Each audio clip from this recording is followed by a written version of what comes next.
Hey guys, it's Andrea from Red Old Room. Today I'm going to show you a self-portrait that I did a few days ago, and I used alcohol-based markers that I bought from a supermarket here in the Netherlands. I bought a box of 12 and it was €5. So I think 40 cents per piece, which is too cheap in my opinion comparing to other brands. However, they were too cheap, so I didn't expect much.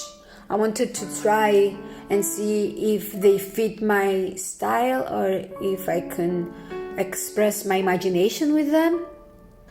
The body was kinda cheap. It was kinda hard to open them and harder to close them. The colors that are shown in the body of the marker were different from what they came out of the page. So every time I had to swatch them and write the name of the marker next to them so I can see them while I'm working with them.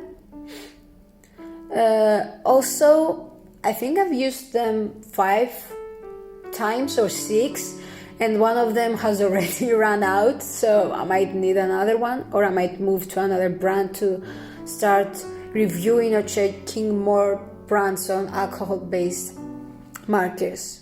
However, they were quite easy to use because on alcohol-based markers you have to layer over colors to add depth to your item. So it was quite easy to do that. And the color shades were useful for me. I only bought gray colors. I think I'm going to buy more in the near future because I want to experiment more. I think alcohol-based markers fit my style and they are portable, so you don't have to bring your watercolors with you or your acrylics with you all the time, just a pencil case with alcohol-based markers. On the video you're watching, I'm using mixed media page, which is kind of thick and a rough paper. I didn't really like that with alcohol-based markers. My Moleskine notebook has a very smooth texture and I tried them on my Moleskine and I think it fits better. But this might be my preference. However, I think this is a good buy and I would put more money on alcohol-based markers. I've seen some brands, I've seen Copic markers that are very famous and expensive. They are quite good quality. I've also seen Ohuhu and Artify, which are very good brands and are very affordable.